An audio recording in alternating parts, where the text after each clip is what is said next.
शिक्षकांनी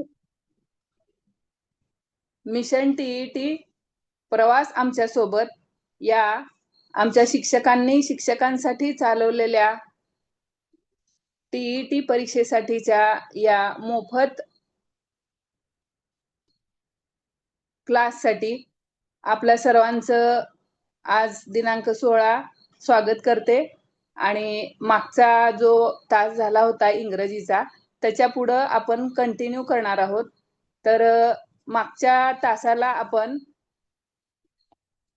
mission TET या अंतर्गत आपला टीईटी परीक्षेसाठीचा जो अभ्यासक्रम होता त्या संदर्भात अगदी सखोलपणे आपण माहिती घेतली.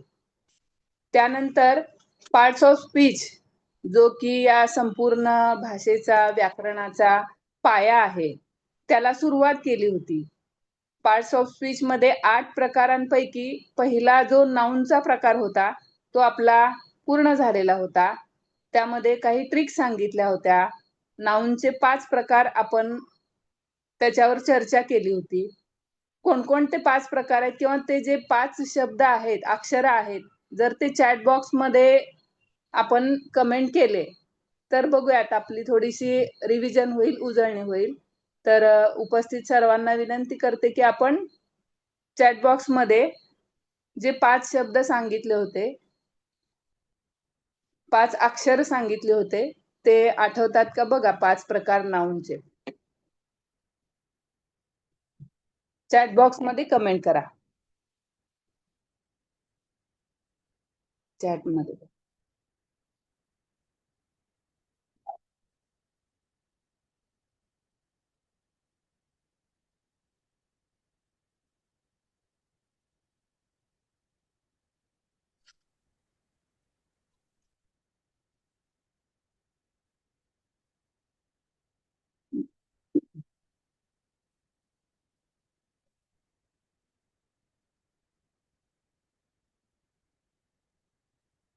चॅट बॉक्स मध्ये कमेंट करा.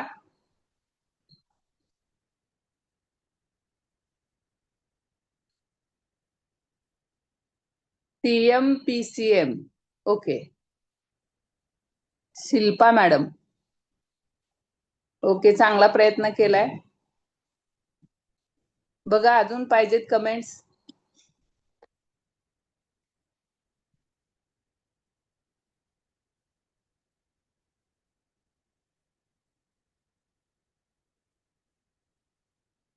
चला पटकन. बर ठीक आहे. तर नामाचे 5 प्रकार होते. त्या 5 मध्ये प्रॉपर नाउन हा बरोबर आहे. Sadaf madam proper noun, abstract noun, common noun हे 3 प्रकार मॅडमने टाकलेले आहेत. ओके, चांगला प्रयत्न आहे मॅडमचा. तर 5 प्रकारांमध्ये common noun, proper noun, material noun, abstract noun आणि सीचं आणखी एक होतं कलेक्टिव्ह नाउन. तर त्यासाठी आपण वाक्य लक्षात ठेवायला सांगितले होते. कॉमन नाउनचं सी, नंतर प्रॉपर नाउनचं पी, सी पी, पुन्हा CMA, कॉमन प्राईम मिनिस्टर कामाला आला. हे वाक्य आपण लक्षात ठेवण्यासाठी एक ट्रिक दिली होती. तर CPCMA असं लक्षात ठेवण्यासाठी आपण एकदा चॅट बॉक्स मध्ये आता CPCMA असं आपण चॅट केली तर बरं होईल, म्हणजे तुम्हाला लिहिल्यामुळे थोडस लक्षात येईल. ओके, तर आता आपण पुढे जाऊयात. आजचा जो भाग आहे, very good Sadaf madam, CPCMA. तर आजचा जो भाग आहे त्याच्याबद्दल आपल्याला मागच्या तासाला आपण थोडक्यामध्ये बघितलं होतं. त्याच्यामध्ये आपल्याला आता डिटेल बघणं आवश्यक आहे. तो जो पार्ट्स ऑफ स्पीच मधला दुसरा जो भाग आहे तो आहे प्रोनाउन. आणि हा जो प्रोनाउन आहे तो आपला जो टीईटी परीक्षेसाठीचा एकदम भक्कम पाया आहे. आणि ह्या प्रोनाउनला सुरुवात करण्यापूर्वी मी एक इमेज तुम्हाला दाखवते. ती इमेज बघायची आणि चॅट मध्ये इमेज बद्दल एक वाक्य प्रत्येकाने लिहून पाठवायचंय.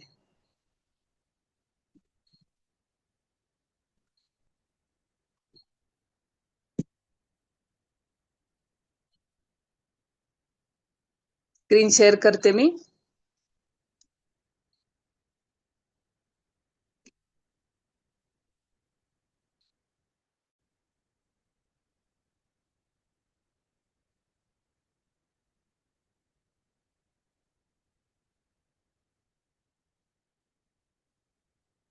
इमेज दिसते सर्वांना?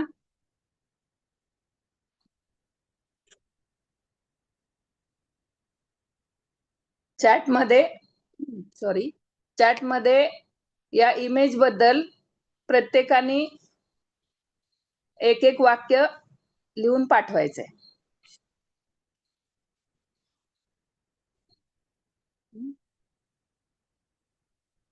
इंग्लिश मधून वाक्य लिहायचंय.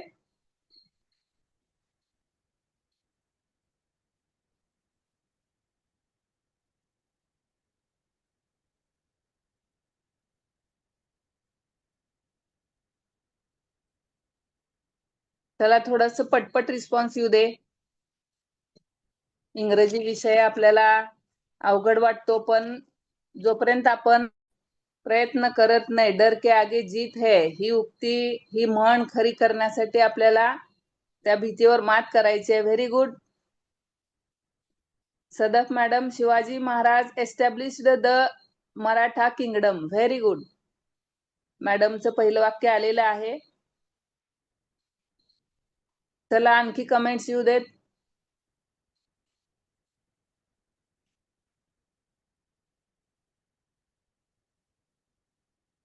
कविता मॅडमनी पाठवलेलं आहे, Shivaji Maharaj was a great warrior. Very good ma'am.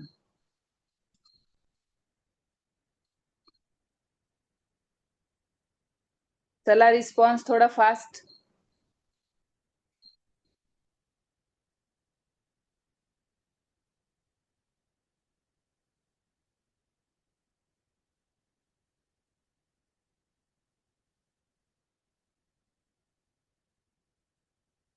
चला आणखी एखादं वाक्य येऊ दे. छान. अश्विनी मॅडमनी वाक्य पाठवलेलं आहे, Shivaji Maharaj was born on 19th February in 1630. Okay. त्यानंतर सदफ मॅडमने आणखी एक वाक्य पाठवलंय, Shivaji Maharaj was an ideal son. Very good. Sachin सरांनी पाठवलेलं आहे, this image of Janata Raja. Okay. Image बद्दल पाठवलेलं आहे सरांनी. छान. ठीक आहे, आपण आता रिस्पॉन्स थांबूयात. बघा, आपला जो आजचा भाग आहे यामध्ये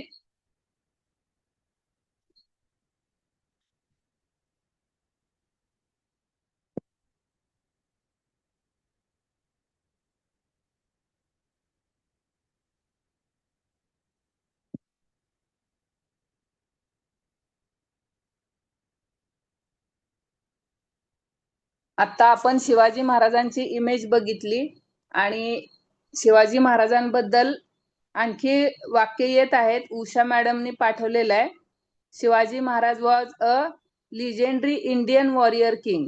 ओके, छान. पुढे जाऊयात आपण. आजचा जो भाग आहे तो आपण प्रोनाउन हा पार्ट्स ऑफ स्पीच मधला दुसरा पार्ट आपण बघतोय. आता तुम्हाला ही ऍक्टिव्हिटी घेण्याचं कारण हे होतं, बघा शिवाजी महाराजांबद्दल प्रत्येकाने वाक्य टाकले. आता एकेकाने एक एक दोन दोन वाक्य टाकले. त्यामध्ये काय होतं तर पहिल्यांदा Shivaji Maharaj established the Maratha kingdom. Shivaji Maharaj was a great warrior. Shivaji Maharaj was born on 19th February. Shivaji Maharaj was an ideal son. This image of Janata Raja. Shivaji Maharaj was legendary Indian warrior king. मी ही वाक्य वाचत असताना प्रत्येक वेळेला जर मी शिवाजी महाराज असं मी म्हणत गेले, मग हे ज्या वेळेला एकच वाक्याचं रिपिटेशन आलं की त्या भाषेचं जे सौंदर्य असतं, एका शब्दाचं जर रिपिटेशन होत गेलं तर भाषेचं सौंदर्य थोडस हे होतं. मग त्यामुळं हे भाषेमध्ये सौंदर्य निर्माण करण्यासाठी किंवा ते वाढवण्यासाठी एखाद्या आणि रिपिटेशन टाळण्यासाठी एखादा नामाच्या ऐवजी आपण जो शब्द वापरतो तो असतो प्रोनाउन. जसं की सरांनी मगाशी एक वाक्य टाकलं की धिस इमेज ऑफ जानता राजा. आता इथं धिस हे हा जो एक शब्द आहे तो त्यांनी वापरलाय. तर असं नामाऐवजी आपण जो शब्द वापरतो, the word which is used instead of a noun is called pronoun. आता हे प्रोनाउन जे आहे, आणखी एक वाक्य इथं तुम्हाला दिसतंय, Sanchita is a good girl, Sanchita is very clever in the school. आता इथं संचिताच्या ऐवजी पुढे आपण प्रोनाउन वापरून केलेला आहे, Sanchita is a good girl, she is very clever in the school. Sanchita या नामाऐवजी शी हा जो शब्द वापरलाय तो आहे प्रोनाउन. मग भाषेचं सौंदर्य वाढवण्यासाठी आणि कंटाळवाणेपणा म्हणजेच रिपिटेशन टाळण्यासाठी या सर्वनामाचा वापर करणं अनिवार्य आहे. आता या प्रोनाउन्सचे एकूण 8 प्रकार आहेत.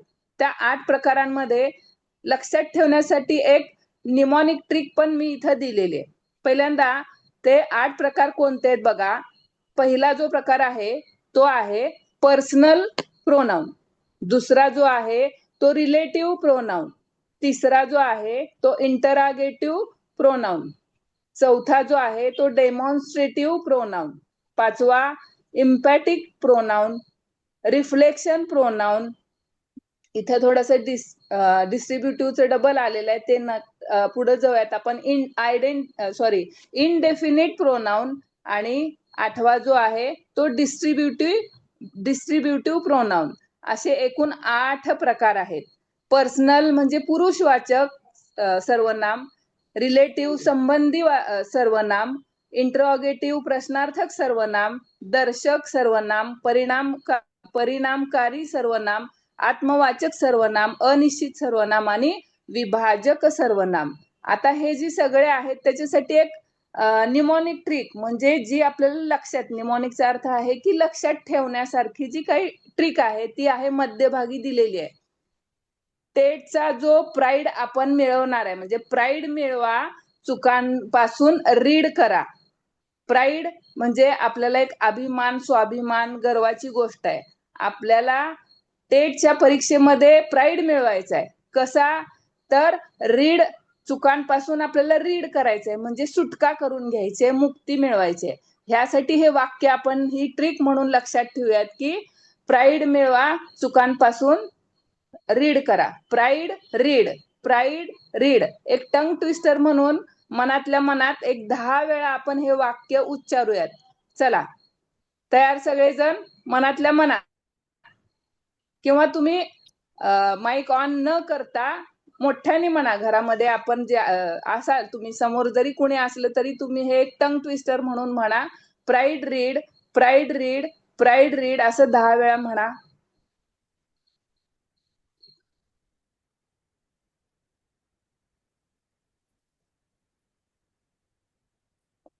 टंग ट्विस्टर म्हणून आपण ह्याचा उपयोग करूयात. Pride read, pride read, pride read. Very good. Pride read, pride read, pride read.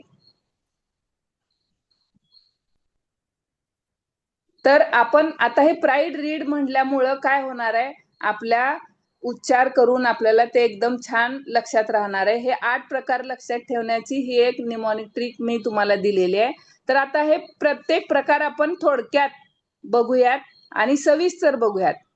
आता बघा, त्यामध्ये पहिला जो प्रकार आहे तो आहे पर्सनल प्रोनाउन. आता हे जे पर्सनल प्रोनाउन आहेत त्यामध्ये वक्ता, श्रोता आणि इतर असे 3 गट असतात. त्यांना आपण पुरुष म्हणतो. म्हणजे त्या तिघांमध्ये प्रथम पुरुष, द्वितीय पुरुष, तृतीय पुरुष. आता प्रथम पुरुष म्हणजे मी स्वतः. ज्या वेळेला आपण स्वतःबद्दल बोलतो, स्वतः बोलत असतो, तर आपण स्वतः बोलत असल्यामुळे आपण प्रथम पुरुषी झालो. त्यानंतर आपल्या सोबत जे काही समोर असतं, मित्र मैत्रीण, तर त्यांच्यासाठी आपण यू वगैरे वापरतो. तर त्यासाठी आपण जे हे वापरतो ते आहे द्वितीय पुरुषी. आणि आपण दोघं तिसऱ्या व्यक्तीबद्दल जर बोलत असेल तर तो असतो तृतीय पुरुषी. मग आता हे जे सगळे प्रोनाउन्स आहेत पर्सनल प्रोनाउन, ते 3 जॉब त्यांचं आहे, 3 काम आहेत त्यांचे. कसे काम आहेत? कधी कधी हे पर्सन प्रोनाउन्स सब्जेक्टिव्ह काम करतात, म्हणजे वाक्यामध्ये ते कर्त्याचं काम करतात. कधी कधी ते ऑब्जेक्टिव्ह मध्ये येतात, म्हणजे ते कर्माचं काम करतात. आणि काही प्रोनाउन हे स्वतःची मालकी दाखवतात. त्या एखादी वस्तू असेल, एखादं जे काही असेल, आता आपण उदाहरणावरून समजून घेऊयात, तर त्यावेळेला ते मालकी दाखवतात. मग आता बघा, प्रथम पुरुषामध्ये ऍज सब्जेक्टिव्ह आहेत आय, वी. द्वितीय मध्ये म्हणजे ऍज ऑब्जेक्टिव्ह मध्ये आहेत मी, अस. आणि पॉझिटिव्ह मध्ये जे आहेत ते आहे माय, माइन, और अर्स. हे 3 प्रकारामध्ये म्हणजे as a subjective, as a objective and as a possessive असं तिन्हीचं काम आहे प्रथम पुरुषी. त्यानंतर द्वितीय पुरुषी मध्ये you, you as a subject, you, you as a object, आणि यू, युअर्स, यू, युअर्स. म्हणजे इथं सिंग्युलर आणि प्लुरल, एकवचनी अनेकवचनी दोन्ही मध्ये इथं पॉझेसिव्ह म्हणून हे द्वितीय पुरुषी प्रोनाउन्स आहेत. तृतीय पुरुषी मध्ये ज्यामध्ये आपण तिसऱ्या व्यक्तीबद्दल बोलतो, जी इथं उपस्थित नाहीये, त्यामध्ये आपण बोलत असतो, त्यामध्ये आहे ही, शी, इट, दे. आणि ऍज अ ऑब्जेक्टिव्ह मध्ये हिम, हर, इट, देम. आणि ऍज अ पॉझेसिव्ह म्हणजे मालकी हक्क दाखवण्यासाठी, मालकी दाखवण्यासाठी आपण तिथं हिज, हर्स, इट्स, देअर्स किंवा देअर असं हे आपण पर्सनल प्रोनाउन वापरत असतो. आता प्रत्यक्षात त्याचा वापर बघा.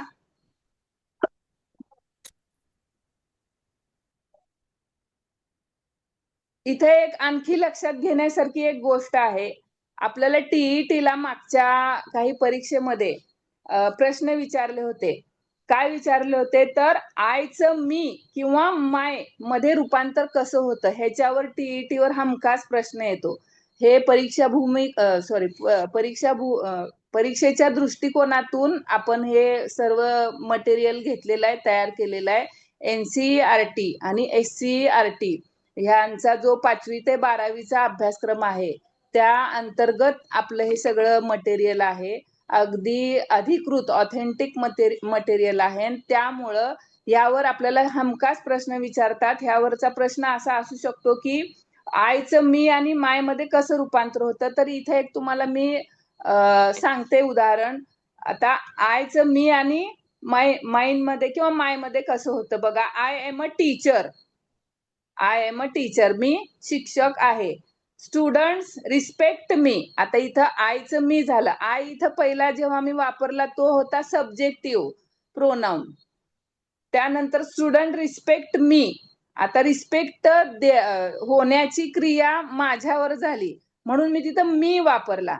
मग मी इथं प्रोनाउन जे आहे ते ऍज अ ऑब्जेक्टिव्ह वर्क करतं. आणि तिसरं जे वाक्य आहे माय स्टुडंट्स स्टडी वेल, इथं पॉझेसिव्ह म्हणजे मालकी दाखवलं, माझे विद्यार्थी. यामध्ये माझे विद्यार्थी, कृपया आपलं माईक म्यूट असू देत. माझे विद्यार्थी इथं बघा माय झालं. आता आय, मी आणि मायचं रूपांतर कसं झालं, आणि सब्जेक्ट मधून ऑब्जेक्ट आणि ऑब्जेक्ट मधून पजेस कसं आपल्याला दिसलं. तर I am a teacher, students respect me, my students study well, अशा पद्धतीचं आपल्याला विचारलं जातं. आता मला सर्वांनी काय करा, दे, दे हे प्रोनाउन आहे, सर्वांनी आत्ताच बघितलंय. तर दे हे जे प्रोनाउन आहे ते प्रोनाउन कुठल्या पर्सन मध्ये येतं ते पटकन चॅट करा. थर्ड पर्सन दे. दे हे कोणत्या पर्सन मध्ये येतं? फर्स्ट पर्सन मध्ये. चॅट करा, चॅट. मोठे माणसं नाही काढा मोठे माईक आपला म्यूट असू देत. 1 2 3 किंवा ABC टाकलं तरी चालेल. A for first, B for second person, C for third person.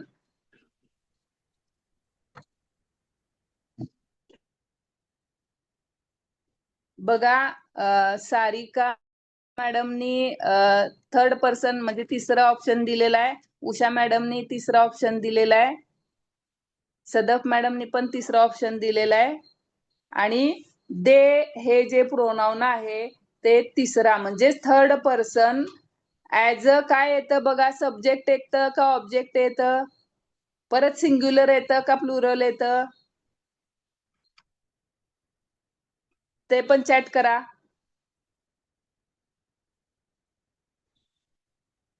Singular, plural का subject. Very good. Rohini madam बरोबर उत्तर दिलेलं आहे. एकदम सब्जेक्टिव्ह मध्ये आहे. करेक्ट आहे. आणि सिंग्युलर आहे का प्लुरल आहे? Very good. प्लुरल आहे. सदफ मॅडम छान. म्हणजे आतापर्यंत पहिला जो भाग आपण घेतला त्यावरची ही उजळणी तुम्हाला छान लक्षात आलेली आहे. Very good. Kavita madam, Sarika madam बरोबर आहे. आता आपण प्रोनाउन्सचा पुढचा जो प्रकार आहे 8 प्रकारातला तो बघूयात. त्यामध्ये आपण इथं 2 प्रकार बघणार आहोत एका स्लाइडवर.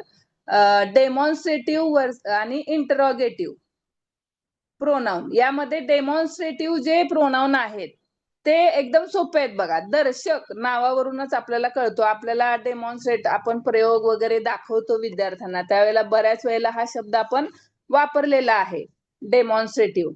तर डेमॉन्स्ट्रेटिव्ह म्हणजे दर्शक, दाखवणे. आपण दाखवण्यासाठी काय करतो, आपलं पॉइंट जे पॉइंटर बोट आहे तर्जनीचं बोट करून आपण पॉइंट करून दाखवतो. कुठलीही वस्तू असेल, ठिकाण असेल तर दाखवण्यासाठी ते पॉइंट करतो. मग आता सर्वांनी काय करा, तुमच्या समोर जे काही आहे त्या वस्तूचं नाव घ्या आणि समजा ती वस्तू तुमच्या समोर. हातात पेन असेल तुमच्या तर पेन घ्या हातात. धिस इज अ पेन असं म्हणा मोठ्याने. माईक बंदच असू देत. This is my pen.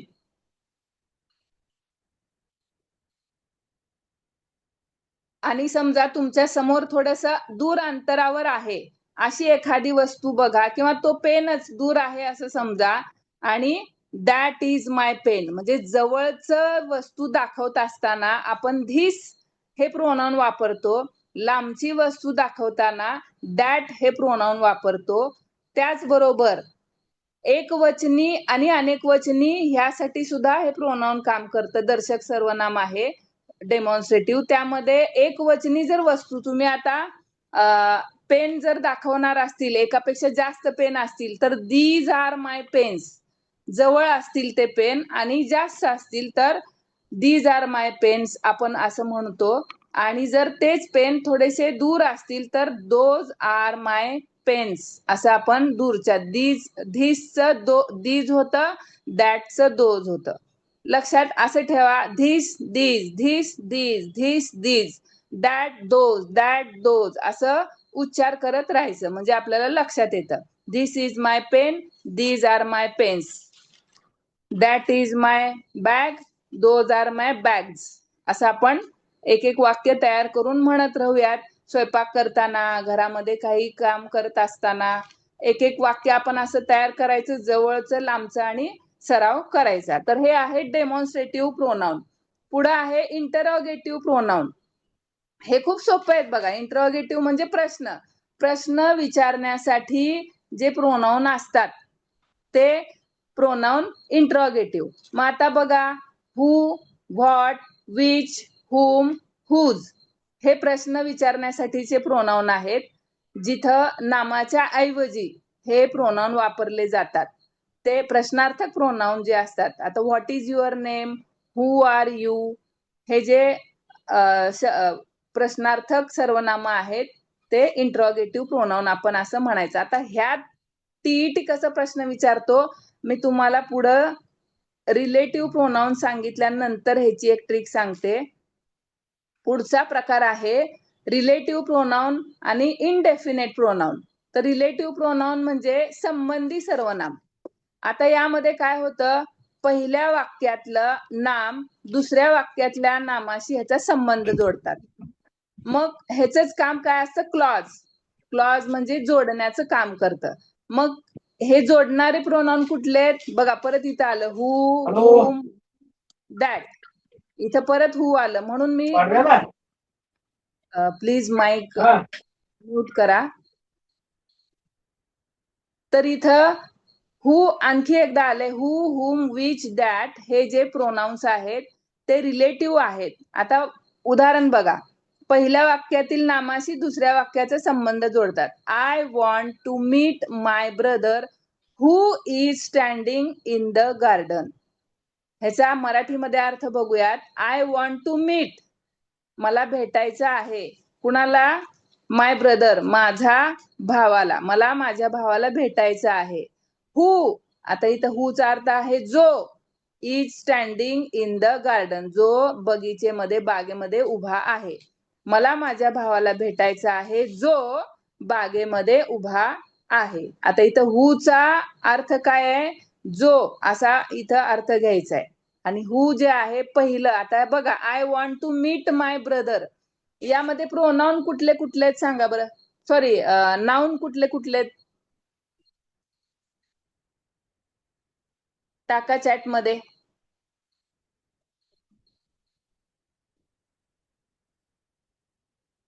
I want to meet my brother, noun.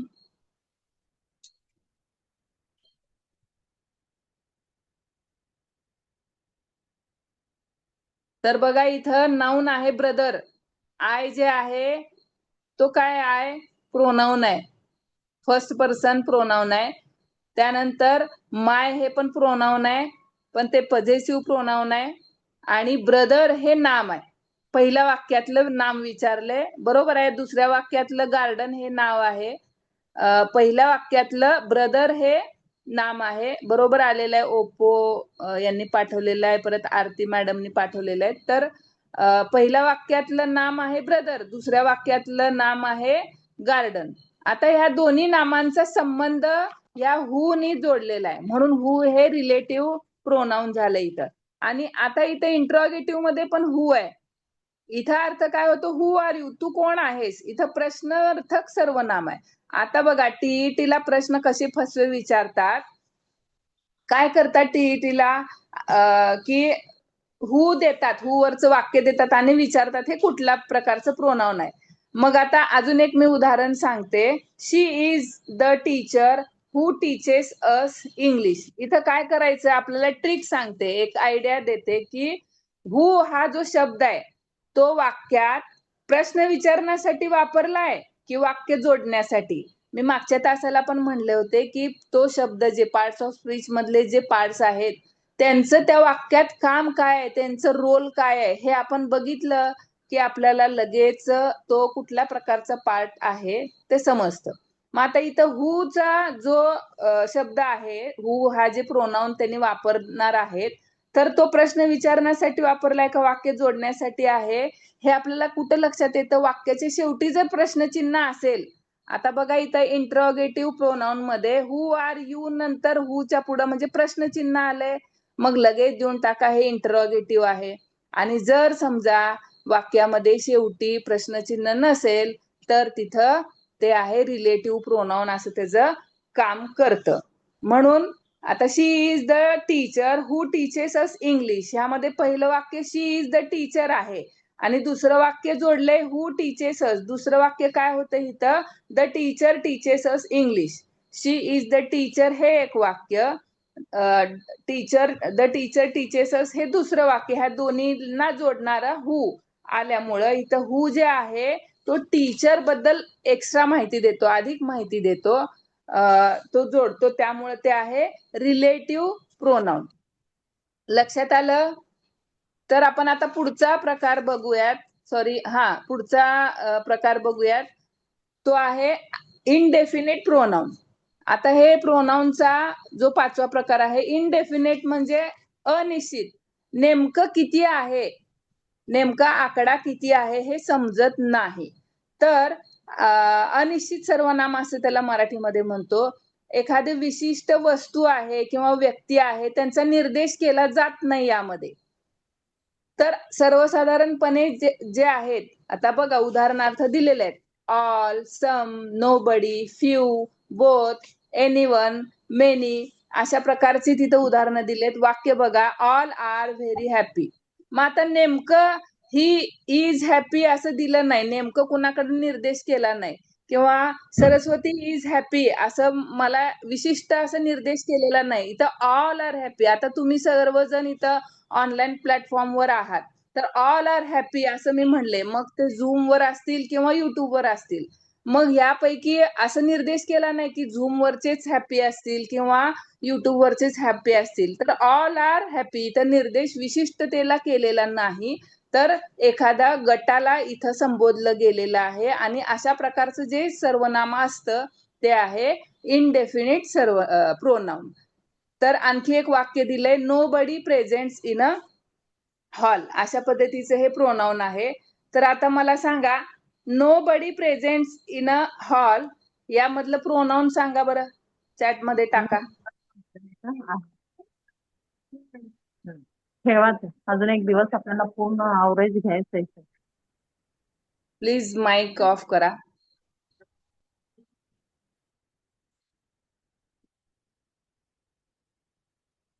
आवाज येत नाहीये का माझा?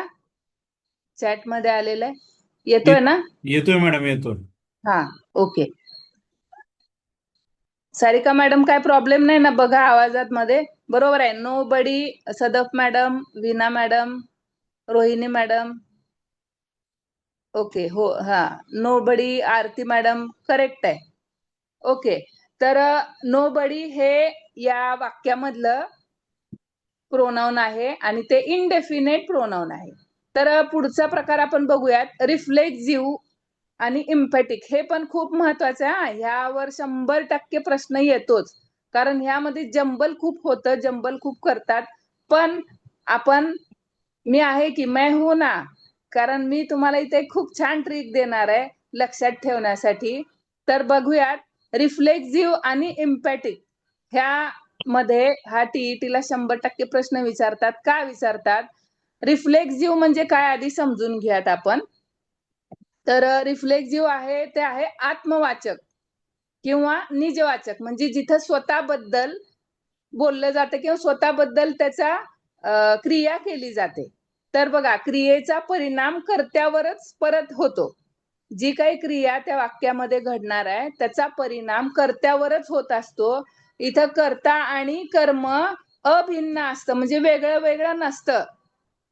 कर्ता जो असतो, कर्ता समजा आता एखादी क्रिया करतोय आपण आणि ती क्रिया कुणावर घडती ते कर्म असतं, ऑब्जेक्ट असतं.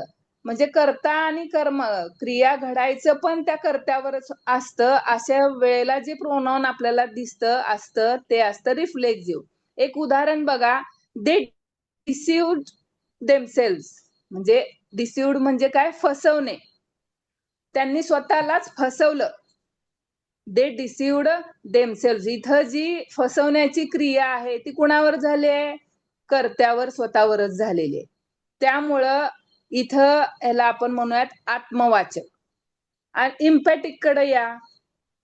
इम्पॅटिक म्हणजे काय? परिणामकारी. परिणाम किंवा तो जो कर्ता असतो त्याच्यावर जोर देण्यासाठी, खास त्याला जोर देऊन आपण जेव्हा बोलतो त्याच्याकडे लक्ष देण्यासाठी जेव्हा आपण वापरतो ते असतं इम्पॅटिक प्रोनाउन. मग समजा काय होतं इथं, उदाहरण बघा, I have completed it myself. आता I have completed it myself, मी स्वतः हे तयार केलं, काम पूर्ण केलेलं आहे. असं वाक्य यामध्ये माय सेल्फ जे वापरलेलं आहे ते कशासाठी दिलंय? इथं परिणाम काय दाखवलाय त्याचा, की मी स्वतः हे केलेलं आहे. आणि आता इथं फरक कसा घ्यायचा लक्षात बघा. पहिलं रिफ्लेक्सिव्ह मध्ये बघा, दे डिसिव्ड देमसेल्व्स, यामधलं आपण प्रोनाउन काढून टाकू. देमसेल्व्स प्रोनाउन आहे, काढून टाका आणि वाक्य वाचा, दे डिसिव्ड. आता इथं अर्थ पूर्ण होतो का? त्यांनी फसवलं. कुणाला फसवलं? तुम्हाला, आम्हाला, आपल्याला अर्थबोध होतो का इथं? पूर्ण होत नाही. आणि इकडे बघा आता, I have completed it, myself काढून टाकलं आपण प्रोनाऊन. आता इथं काय अर्थ अर्धवट राहतो का? इथं अर्थ पूर्ण होतो. म्हणजे वाक्यातून जर एम्पॅटिक प्रोनाऊन वगळलं तरी वाक्याचा अर्थ बदलत नाही, सॉरी, पूर्ण होतोच, अपूर्ण राहत नाही. आणि रिफ्लेक्सिव्ह मध्ये काय होतं, तर त्या वाक्यामधून जर रिफ्लेक्सिव्ह प्रोनाऊन काढलं तर काय होतं, त्याचा अर्थच पूर्ण होत नाही. ही ट्रिक लक्षात ठेवा. काय होतंय, ही ट्रिक लक्षात ठेवल्यामुळं आपल्याला बरोबर आपण त्यावेळेला काढून टाकायचं. देमसेल्स काढून टाकलं म्हणजे जे असतं प्रोनाऊन असतं ते काढून टाकल्यानंतर काय होतं, अर्थ त्याचा काय होतो हे बघून आपण ठरवायचंय. रिफ्लेक्सिव्ह म्हणजे स्वतःवर परिणाम करणारं, स्वतःवरच क्रिया होणारं. आणि इथं जे आहे हे पण रिफ्लेक्सिव्ह आणि इम्पॅटिक दोन्ही पण परिणामकारकच आहे, परिणाम होणारच आहे. फक्त इथं जोर देण्यासाठी हे प्रोनाऊन असतात आणि रिफ्लेक्सिव्ह जे असतात ते अभिन्न असतात, म्हणजे कर्म आणि कर्ता दोन्हीचं काम एकच करतात. आता इथं बघा, देमसेल्व्ह आहे आणि माय सेल्फ आहे. आता मायसेल्फ आणि देमसेल्व्ह यामध्ये सेल्फ आणि सेल्फ हे जे दोन शब्द आहेत, काय अडचण आहे का? सेल्फ आणि सेल्फ हे जे दोन शब्द आहेत, आता सेल्फ बघू आपण, तर सेल्फ जे आहे ते एकवचनी जे असतं त्याला वापरलेलं असतं. माय सेल्फ, हिमसेल्फ, हर सेल्फ एकवचनी कर्त्याला वापरतात किंवा कर्माला वापरतात किंवा प्रोनाऊनला वापरतात. आपण असं म्हणूयात, प्रोनाऊनला वापरतात, एकवचनी प्रोनाऊनला. आणि सेल्फ जे आहे ते अनेकवचनी प्रोनाऊनला वापरतात. हा फरक एक लक्षात घ्या. तर आता आपण पुढे बघूयात. पुढचा जो प्रकार आहे 8वा आणि शेवटचा, डिस्ट्रीब्युटिव्ह प्रोनाऊन म्हणजे विभाजक प्रोनाऊन. आता हे जे विभाजक म्हणजे काय होतं, यामध्ये समूह किंवा गटातल्या प्रत्येक घटकाला स्पष्ट करण्यासाठी किंवा वेगळं काढण्यासाठी हे वापरतात. ईच, आयदर, नीदर, म्हणजे ईच प्रत्येक जण, आयदर दोघांपैकी कुणीतरी एक, नीदर जे आहे ते हाही नाही तोही नाही. याचं एक उदाहरण बघा, each boy gets a pen. आता यामध्ये प्रत्येकाला पेन मिळेल. ह्यातून आपल्याला काय समजतं, डिस्ट्रीब्यूट केलंय, विभाजन केलेलं आहे. वर्गामध्ये जेवढे विद्यार्थी असतील त्या प्रत्येकाला मिळणार आहे. आपल्या झूम प्लॅटफॉर्मवर जेवढे आहेत त्या सर्वांना मिळणार आहे, असा अर्थ होतो. आणि युट्यूबवर असणाऱ्या प्रत्येकाला, आता नेमकं ठराविक किती आहे इथं, ह्यापेक्षा इथं काय करतात, हे विभाजन करतात. या उपस्थित सर्वांना एक विभाजन, वेगळा भाग झाला, वाटणी झाली आणि आपल्याला संख्येमध्ये आपण विभाजन. पुढे किती करायचंय?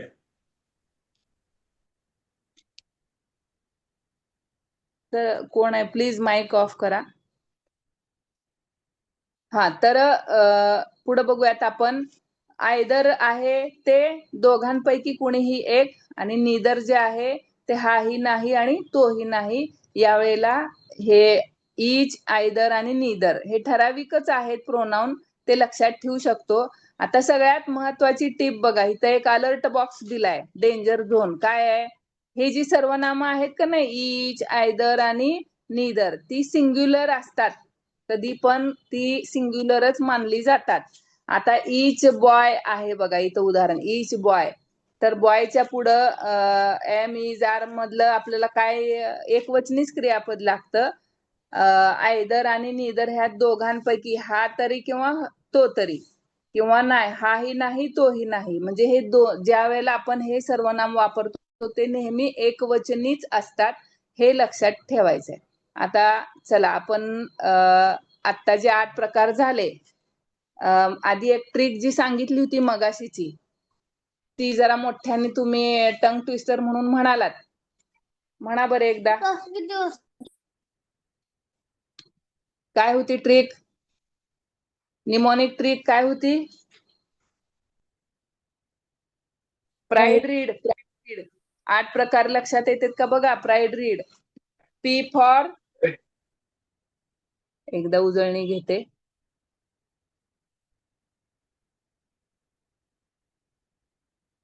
P for personal, R for relative, I for interrogative, D for demonstrative. Pride. E for emphatic. आता इथं प्राईड पूर्ण झाला. रीड साठी रिफ्लेक्सिव्ह, आय साठी इनडेफिनेट, डी साठी डिस्ट्रक्टिव्ह. प्राईड रीड हे आपल्याला लक्षात आलेले आहेत. आता आपण थोडक्यात एक 4-5 प्रश्न घेऊ सरावासाठी आणि एक व्हिडिओ बघूयात आपण ह्याचाच रिव्हिजनासाठी. चला पहिला प्रश्न बघा. चॅट मध्ये लगेच कमेंट करायचंय. पर्याय number, the pronoun which points out the object is called dash dash. ABCD कोणतं ऑप्शन येते बघा. The pronoun which point out the object is called. Very good Sadaf madam, Sachin sir, Aarti madam. बघा बरं, पॉइंट करतो आपण, पॉइंट करतो. The pronoun which points.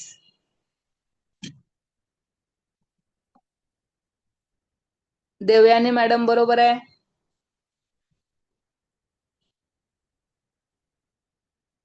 Demonstrative pronoun option बी येतं. बरोबर आहे. रोहिणी मॅडम बरोबर आहे. थँक्यू करुणा मॅडम. वैष्णवी मॅडम बरोबर आहे. अश्विनी मॅडम बरोबर आहे. ओप्पो बरोबर आहे. आरती मॅडम बरोबर आले. बघा, the pronoun which points out the object is called demonstrative pronoun. जे दाखवतं, पॉइंट केलं, बोटाने दाखवणं म्हणजे ते दर्शक सर्वनाम येतं. त्याचं स्पष्टीकरण दिलेलं आहे बघा. आन्सर बी आहे स्पष्टीकरण. This, that, these, those. मगाशी आपण पेनचं उदाहरण घेतलं होतं, तर त्यासाठी आपण हे दर्शक सर्वनाम वापरलेलं आहे. पुढचा प्रश्न बघा. Identify the pronoun type. I will do it myself. प्रोनाउनचं टाईप विचारले. टाईप. आता तुम्हाला ह्याच्यावर ट्रिक सांगितली होती. ऑप्शन आहेत reflexive, emphatic, relative, distributive.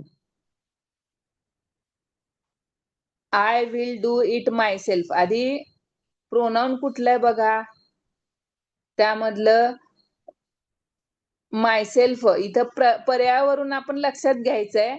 Reflexive, emphatic, relative, distributive घेतलं. ह्याचा अर्थ, हा, बऱ्याच जणांची उत्तरं आलेली आहेत. मायसेल्फ हे जे प्रोनाउन आहे, आता तुम्हाला काय सांगितलंय, मायसेल्फ काढून टाका. I will do it. अर्थ बदलला का? अर्थ पूर्ण होतोय का? होतोय ना. आय विल डू इट, मी हे करेन. अर्थ इथं पूर्ण होतो. मायसेल्फ नसल्यामुळं काही अडचण नाहीये. त्यामुळं हे होतं इम्पॅटिक. त्यामुळं ऑप्शन बी इज करेक्ट. ज्यांनी ज्यांनी बी ऑप्शन दिलेलं आहे त्यांचं करेक्ट आहे. ज्यांचं ए आलेलं आहे थोडस विचार करा. मगाशी सांगितलं होतं ते प्रोनाउन बाजूला काढून बघायचे. ट्रिक सांगितली होती की ते प्रोनाउन जे आहे ते बाजूला काढून बघायचं. अर्थ जर पूर्ण झाला तर ते होतं इम्पॅटिक, जोर देण्यासाठी. आणि अर्थ जर पूर्ण होत नसेल तर ते होतं रिफ्लेक्सिव्ह, आत्मवाचक. लक्षात आलं बघा. स्पष्टीकरण दिलेलं आहे. मायसेल्फचा वापर कर्त्यावर जोर देण्यासाठी दिलेला आहे, म्हणून इथं इम्पॅटिक प्रोनाउन हे उत्तर येतं. चला पुढचा प्रश्न बघा. आता तिसरा प्रश्न आहे. Choose the correct pronoun dash dash are my pens. आता इथं कंसातलं महत्वाचं वाचा. जवळची अनेक वचनी वस्तू दाखवायची. त्यासाठी कुठलं प्रोनाउन येईल? ए, बी, सी, डी पैकी बघा. ए आहे धिस, बी आहे दॅट, सी आहे दीज, डी आहे दोज. जवळची अनेक वचनी वस्तू दाखवण्यासाठीचं प्रोनाउन. करेक्ट आहे, बरोबर आहे. ज्यांचं सी आलेलं आहे बरोबर आहे. सारिका मॅडम चेक करा एकदा. अनेक वचनीसाठी जवळचं काय आहे? अनेक आणि एक वचनीसाठी काय बघा, बरोबर आहे सारिका मॅडम, परत कविता मॅडम बरोबर आहे, Shilpa madam, Sachin sir, Oppo A78 बरोबर आहे, करेक्ट आहे. हा, सारिका मॅडम बरोबर आहे, सुलताना मॅडम व्हेरी गुड. तर जवळची अनेक वचनी वस्तू जी आहे त्यासाठी आपण दीज वापरतो. पुढचा प्रश्न बघा, the man who is honest succeed in life, underline केलं आता हु ला. The underlined word is a dash dash pronoun. Who साठीची ट्रिक सांगितली आहे, असा प्रश्न हमखास परीक्षेला येतो. हु कशासाठी वापरले, हुच्या पुढं वाक्यामध्ये प्रश्नचिन्ह आहे का? मग इंट्रॉगेटिव्ह, रिलेटिव्ह, डेमॉन्स्ट्रेटिव्ह, पर्सनल. बघा बरोबर आहे, व्हेरी गुड. वर्धमान सर बरोबर आहे, सदफ मॅडम बरोबर आहे, सुलताना मॅडम बरोबर आहे, Rohini madam, Ashwini madam, Vaishnavi madam very good. तर हे आहे रिलेटिव्ह आहे, कारण हे रिलेशन दाखवतं, संबंध दाखवतं, दोन वाक्यांना जोडतं. बरोबर आहे, अगदी बरोबर आहे. पुढं शेवटचा प्रश्न हा, which of the following is an indefinite pronoun. Indefinite अनिश्चित. विच आहे का, हिमसेल्फ आहे का, नोबडी आहे का, ईच आहे?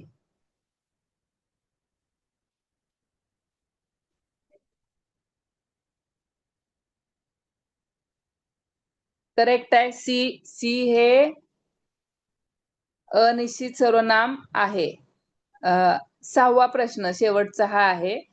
6वा प्रश्न, choose the correct pair of subjective and possessive pronoun. आता इथं जोडी आपल्याला ओळखायची आहे. सब्जेक्टिव्ह म्हणजे कर्ता म्हणून आणि पजेसिव्ह म्हणजे मालकी म्हणून दाखवणार जे प्रोनाउन आहे ह्याची जोडी विचारल्या बघा.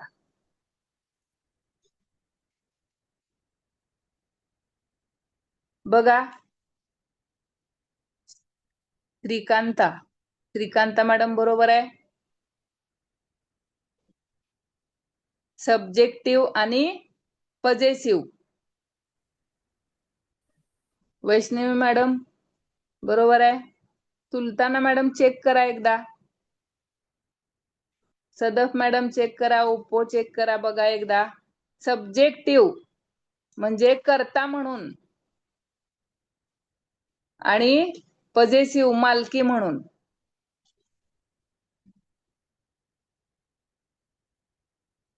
बघा, एक दोघांचंच उत्तर बरोबर आलेलं आहे.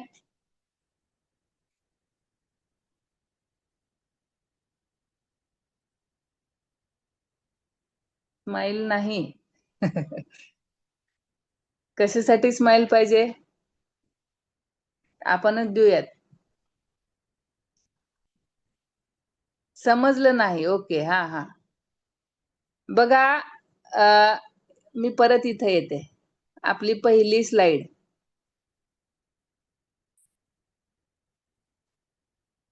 इथे दिसतंय पहिला जो आहे तो सब्जेक्टिव्ह, कर्ता म्हणून जे काम करतात ते, आणि शेवटचं जे आहे ते मालकी म्हणून काम करतात, असे प्रोनाउन जे आहेत.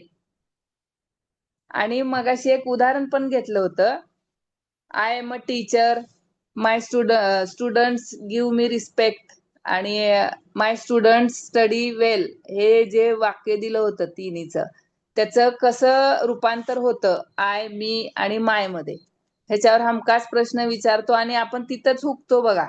आणि हुकलेत बरेच जण. आता प्रश्नाचं उत्तर, बरं, आवाज येत असल्यानं समजलं नाही. ओके, त्यावेळेला तुम्हाला आवाज गेला होता. बरं, ठीक आहे. आता परत एकदा तुमच्यासाठी मी घेते बघा. प्रथम म्हणजे सब्जेक्टिव्ह म्हणून जे आहेत ते शी जे आहे ते तृतीय पुरुषी जरी असलं तरी तिथं काम काय करतं, ते सब्जेक्ट म्हणून करतं. आणि मालकी दाखवण्यासाठी हर्स ही जोडी आहे, त्यासाठी दुसरा जो ऑप्शन होता शी आणि हर्स, इथं दुसरा जो ऑप्शन आहे ते उत्तर बरोबर आहे. बी मध्ये शी जे आहे त्याचं बघा प्रथमा विभक्ती आणि सब्जेक्टिव्ह आहे, आणि हर्स जे आहे ते षष्टी विभक्ती म्हणजेच पजेसिव्ह आहे. बाकीचे ऑप्शन आय आणि मी जे आहे, आय आणि मी मध्ये बघा, मी जे आहे ते ऑब्जेक्ट म्हणून काम करतं.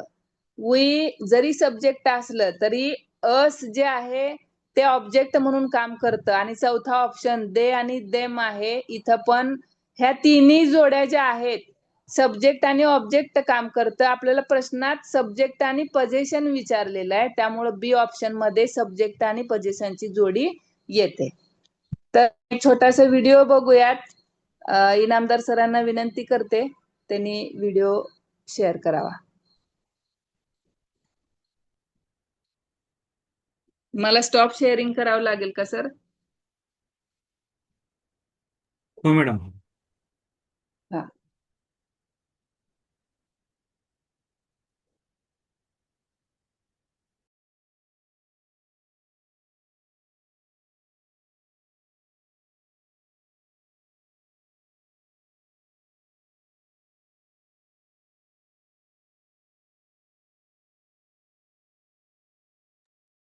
पहिला जो व्हिडिओ आहे, हा बरोबर आहे.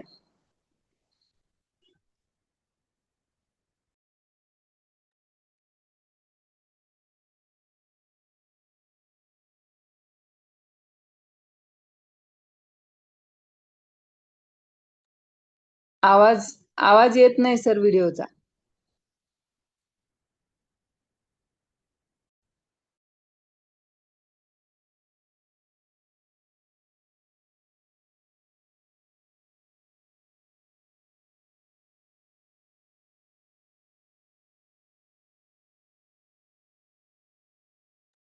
एकच मिनिट मॅडम. हा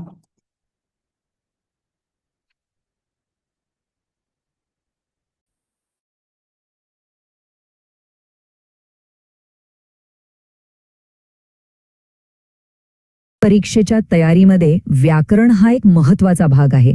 पण व्याकरण म्हणजे अनेकांना अवघड वाटतं.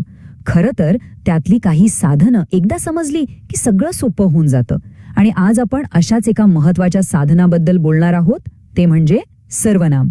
चला हे इतक्या सोप्या पद्धतीने शिकूया की ते कायम लक्षात राहील. चला थेट एका उदाहरणानेच सुरुवात करूया. इथे समोर 2 वाक्य दिसतायत, बरोबर? पहिलं वाक्य बघा. संचिता एक चांगली मुलगी आहे. संचिता शाळेत खूप हुशार आहे. कसं वाटतंय वाचताना? थोडंसं अडखळल्यासारखं, नाही का? संचिता. आता दुसरं वाक्य बघा. संचिता एक चांगली मुलगी आहे. ती शाळेत खूप हुशार आहे. अरे वाह, हे किती सहज आणि रवाण वाटतंय. संचिताच्या जागी फक्त एक शब्द आला, ती, आणि वाक्याचा नूरच पालटला. हीच तर आहे सर्वनामांची कमाल. तर मग सर्वनाम म्हणजे काय? याची व्याख्या अगदी सोपी आहे. बघा, नामाची पुनरावृत्ती टाळण्यासाठी नामाऐवजी जो शब्द आपण वापरतो तोच असतो सर्वनाम. एकदम सोपं. इंग्रजीतले I, we, you, he, she, it, they हे तर आपण रोजच वापरतो. हा एक सोपा नियम आहे, तो फक्त लक्षात ठेवा. यावरच पुढची सगळी इमारत उभी राहणार आहे. ठीक आहे, तर आजच्या आपल्या प्रवासाचा नकाशा कसा असेल ते पाहूया. आपण अगदी मूलभूत गोष्टींपासून सुरुवात करू. पुरुषवाचक आणि दर्शक सर्वनाम. मग पुढे जाऊन वाक्य जोडणारे आणि प्रश्न विचारणारे शब्द बघू. त्यानंतर गटाबद्दल बोलणारे सर्वनाम समजून घेऊ. आणि मग येईल आपला मास्टर क्लास आत्मवाचक आणि परिणामकारी सर्वनामांमधला फरक, जो परीक्षेसाठी खूप महत्वाचा आहे. आणि शेवटी एक छोटंसं टीटीट मिशन. चला तर मग आपल्या ग्रामरच्या टूलबॉक्स मधली पहिली 2 आणि सगळ्यात महत्वाची साधनं बाहेर काढूया. ही आहेत पुरुषवाचक आणि दर्शक सर्वनाम. खरं सांगायचं तर हे शब्द आपण दिवसभरात शेकडो वेळा वापरतो. अनेकदा आपल्याला कळतही नाही. आता समोर जो तक्ता दिसतोय ना, त्याकडे जरा लक्ष द्या. हा तक्ता म्हणजे पुरुषवाचक सर्वनामांचं सगळं रहस्य आहे. सुरुवातीला थोडा किचकट वाटेल, पण आपण तो सोपा करूया. यात 3 मुख्य गोष्टी आहेत. पहिली म्हणजे पुरुष. म्हणजे काय? तर प्रथम पुरुष म्हणजे जो बोलतोय, जसं की मी किंवा आम्ही. द्वितीय पुरुष म्हणजे ज्याच्याशी बोलतोय, म्हणजे तू किंवा तुम्ही. आणि तृतीय पुरुष म्हणजे ज्याच्याबद्दल आपण बोलतोय, म्हणजे तो, ती, ते. सोपं आहे ना? आता दुसरी गोष्ट आहे विभक्ती. म्हणजे वाक्यात ते सर्वनाम काय काम करतंय. जर ते काम करणारा म्हणजेच कर्ता असेल तर त्याला सब्जेक्टिव्ह केस म्हणायचं. जर त्यावर क्रिया घडत असेल म्हणजे ते कर्म असेल तर ऑब्जेक्टिव्ह केस. आणि जर ते मालकी हक्क दाखवत असेल तर पॉझेसिव्ह केस. हा तक्ता एकदा डोक्यात बसला ना की टेट परीक्षेतील बरेच प्रश्न सोपे होऊन जातात. बरं, आता पुढचा प्रकार तर खूपच सोपा आहे. दर्शक सर्वनाम. यांचं काम काय? सरळ सरळ बोट दाखवणं. जवळ एखादी गोष्ट असेल तर आपण म्हणतो दिस, जवळ अनेक गोष्टी असतील तर दीज. आता तीच गोष्ट जर दूर असेल तर आपण म्हणतो दॅट, आणि दूर अनेक गोष्टी असतील तर बरोबर दोज. झालं, इतकंच आहे. हे सोपं आहे की नाही? चला, आपलं बेसिक ट्रेनिंग पूर्ण झालंय. आता थोडं पुढे जाऊया. आता आपण अशी साधनं बघणार आहोत जी वाक्य जोडायला आणि प्रश्न विचारायला मदत करतात. पुढचा प्रकार आहे संबंधी सर्वनाम म्हणजे रिलेटिव्ह प्रोनाउन्स. यांचं काम नावाप्रमाणेच आहे, संबंध जोडणं. हे शब्द म्हणजे दोन वाक्यांना जोडणारे पूल आहेत. हू, हुम, विच, दॅट. हे शब्द दोन छोट्या वाक्यांना एकत्र आणून एक मोठं अर्थपूर्ण वाक्य तयार करतात. चला, आता जे शिकलो ते वापरून बघूया. समोर एक वाक्य आहे, I want to meet my brother who is standing in the garden. या रिकाम्या जागी काय बसेल? थोडा विचार करा. सापडलं उत्तर? अगदी बरोबर. इथे येईल हू. का? कारण हू हा शब्द ब्रदर या व्यक्तीबद्दल अधिक माहिती सांगतोय, त्यांच्यात संबंध जोडतोय. पुढचा प्रकार तर सगळ्यात सोपा, प्रश्नार्थक सर्वनाम. यांचं काम एकाच शब्दात सांगायचं तर प्रश्न विचारणं. व्हॉट, वेन, वेअर, हू, हुम ही सगळी आपली प्रश्नांची फौज आहे. हे शब्द दिसले की समजायचं काहीतरी विचारलं जातंय. यांची यादी लक्षात ठेवायलाही खूप सोपी आहे. आतापर्यंत आपण एका विशिष्ट व्यक्ती किंवा वस्तूबद्दल बोलत होतो. आपल्याला कोणा एकाबद्दल नाही तर एका गटाबद्दल किंवा सर्वसाधारणपणे बोलायचं असेल तर त्यासाठी आहेत ही खास साधनं. यातला पहिला प्रकार आहे अनिश्चित सर्वनाम, इनडेफिनेट प्रोनाउन्स.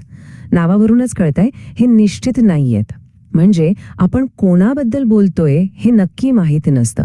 उदाहरणार्थ, सम आर स्टडिंग रेग्युलरली. आता हे सम म्हणजे काही जण. कोण आहेत? राम आहे की श्याम? माहित नाही, म्हणूनच हे अनिश्चित. ऑल, एनीबडी, नथिंग, फ्यू हे सगळे याच प्रकारात लिहितात. आणि दुसरा प्रकार आहे विभाजक सर्वनाम, डिस्ट्रीब्युटिव्ह प्रोनाउन्स. यांचं काम थोडं वेगळं आहे. हे संपूर्ण गटाकडे एकत्र न बघता गटातल्या प्रत्येकाकडे एक एक करून बघतात. उदाहरणार्थ, each boy gets a pen. याचा अर्थ काय की तिथे असलेल्या प्रत्येक मुलाला पेन मिळतो. एका वेळी एकावर लक्ष केंद्रित केलं जातं. ईच, ईदर, नीदर, एव्हरीवन हे शब्द हेच काम करतात. आता लक्ष द्या, कारण आपण आलो आहोत आपल्या आजच्या मास्टर क्लासकडे. हा तो भाग आहे जिथे परीक्षेत हमखास गोंधळ होतो आणि प्रश्न विचारला जातो. तो म्हणजे आत्मवाचक आणि परिणामकारी सर्वनामांमधला फरक. चला, हा गोंधळ आज आपण कायमचा संपवून टाकूया. हा फरक समजून घेण्याची एक सोपी युक्ती आहे. डावीकडे आहे आत्मवाचक सर्वनाम म्हणजेच रिफ्लेक्सिव्ह. रिफ्लेक्सिव्ह हा शब्द रिफ्लेक्शन म्हणजे आरशातल्या प्रतिमेसारखा आहे. इथे क्रिया कर्त्यावरच परत येते. उदाहरण बघा, दे डिसीव्ड देमसेल्व्स. त्यांनी कोणाला फसवले? स्वतःलाच. इथे क्रिया करणारा आणि भोगणारा एकच आहे. आता उजवीकडे बघा, परिणामकारी सर्वनाम म्हणजे एम्फॅटिक. याचे काम फक्त जोर देण्याचं आहे. उदाहरणार्थ, I myself have completed it म्हणजे मी स्वतः हे काम केलं आहे. आता खरी कसोटी बघा. दुसऱ्या वाक्यातून जर आपण मायसेल्फ काढून टाकलं तर वाक्य होतं आय हॅव कम्प्लिटेड इट. अर्थ बदलला का? नाही. पण पहिल्या वाक्यातून देमसेल्व्स काढून टाका, दे डिसीव्ड. वाक्य अपूर्ण वाटतं. हीच खरी कसोटी आहे. तर मग आपल्या टूल बॉक्समधली सर्व महत्वाची साधनं आपण तपासून पाहिली आहेत. आत्ता वेळ आली आहे ती आपल्या टेट मिशनवर वापरण्याची. बघूया हे ज्ञान आपल्याला प्रत्यक्ष कामाला कसं लावायचं. या संपूर्ण चर्चेतून 3 गोल्डन रूल्स लक्षात ठेवायचे आहेत. नियम पहिला, सर्वनामाचं मूळ काम काय आहे ते ओळखा. नामाची पुनरावृत्ती टाळणं. नियम दुसरा, वाक्याला काय हवंय ते बघून योग्य साधन निवडा. आणि नियम तिसरा आणि सगळ्यात महत्वाचा, आत्मवाचक आणि परिणामकारी यांच्यातला सूक्ष्म फरक नीट ओळखा. हे 3 नियम लक्षात ठेवले की तुम्ही तयार आहात. आणि आता तुमच्यासाठी एक छोटंसं पण खूप महत्वाचं मिशन. आजच एक इंग्रजी वर्तमानपत्र किंवा कोणतंही पुस्तक घ्या. त्यातलं एक पान वाचा आणि त्यात जेवढी सर्वनामं दिसतील त्या सगळ्यांना गोल करा. आणि मग स्वतःलाच आव्हान द्या की हा कोणता प्रकार आहे. हा सराव तुम्हाला परीक्षेसाठी इतकं पक्क तयार करेल की यानंतर सर्वनाम हा विषय तुमच्यासाठी अगदी सहज सोपा होऊन जाईल. करून बघाच. थँक्यू. आता तुम्हाला जो टास्क दिलाय होमवर्क म्हणून आपण तो करूयात. आज लगेच तुम्ही काय करा, संध्याकाळी एखादं इंग्रजी वर्तमानपत्र किंवा एखादं इंग्रजी पुस्तक असेल त्यातला एक पॅरेग्राफ घ्या, तो वाचा आणि त्यातले जे काही सर्वनाम आहेत, प्रोनाउन्स आहेत, त्याची यादी करून त्याचा प्रकार आपण लिहून वहीमध्ये एक सराव म्हणून करू आणि त्याचा फोटो काढून जर आपल्या ग्रुपवर पाठवलात, व्हॉट्सअपचे ग्रुप आहेत त्याच्यावर पाठवा. तुम्ही अभ्यासात आहात, करत आहात आणि हा आपल्याला प्रवास करत असताना आपल्याला खूप गरजेचा आहे हा सराव. म्हणून सर्वांसाठी हा घरचा अभ्यास दिलेला आहे, सर्वांनी तो करावा. धन्यवाद. आता पुढच्या तासिकेला लगेच सुरुवात होईल. थँक्यू.